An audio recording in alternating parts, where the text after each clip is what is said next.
ब्रेकनंतर स्वागत. मला पाहूयात 25 मिनिटं 50 बातम्या.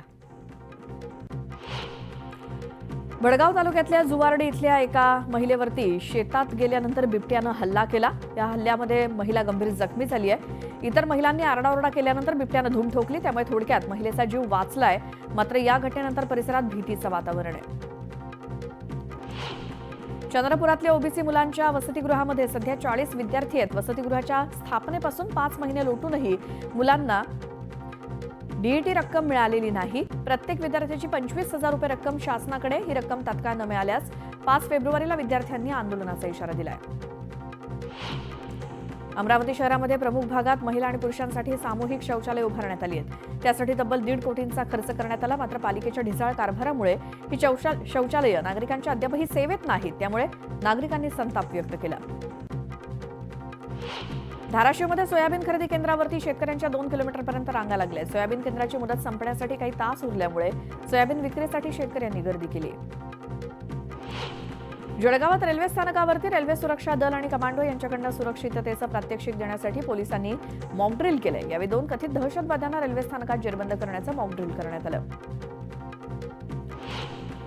यवतमाळ वाशिम लोकसभेचे खासदार संजय देशमुख यांनी यवतमाळच्या पुसदमध्ये आढावा बैठक घेऊन नागरिकांच्या समस्या जाणून घेतल्या.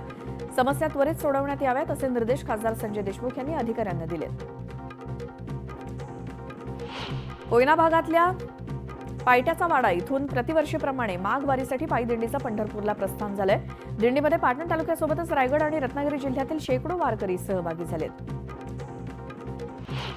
मालेगावातल्या लोणवाडेमध्ये माथे फिरून शेतातील 1 एकरवरच्या मिरची पिकाचं नुकसान केलंय. पीक उद्ध्वस्त करून पाईपलाईनची सुद्धा मोडतोड केली आहे. पोलिसांनी या समाजकंटकांचा बंदोबस्त करावा अशी मागणी शेतकऱ्यांनी केली आहे. वर्ध्याच्या सेवाग्राम आश्रमात महात्मा गांधीजी यांच्या पुण्यतिथी निमित्तानं विविध कार्यक्रमांचं आयोजन करण्यात आलंय. या कार्यक्रमाच्या माध्यमातून महात्मा गांधीजींना आदरांजली वाहण्यात आली. वर्ध्यामध्ये नाफेडच्या खरेदी केंद्रावरती शेतकऱ्यांची अडवणूक करण्यात आली. सोयाबीन चांगल्या प्रतीचं नसल्याचं सांगत खरेदी करण्यास नकार देण्यात आला. त्यामुळे खर्च करून सोयाबीन विक्रीसाठी घेऊन येणाऱ्या शेतकऱ्यांना डबल खर्च करून सोयाबीन परत नेण्याची वेळ आली आहे. नांदेड जिल्ह्यातल्या लोहगाव इथल्या प्राथमिक आरोग्य केंद्रामध्ये एका महिलेची शस्त्रक्रिया केल्यानंतर डॉक्टर टाके घालायचंच विसरले. हा प्रकार नातेवाईकाच्या लक्षात आल्यानंतर नातेवाईकांनी डॉक्टरांना धारेवर धरलं. याबाबत संबंधित डॉक्टरवर कारवाई केली जाणार असल्याचं तालुका आरोग्य अधिकाऱ्यांनी सांगितलं. पुण्यातल्या नवले ब्रिजवर पुन्हा भीषण अपघात झालाय. पीएमटीच्या बसला 4 चाकीनं मागून धडक दिली.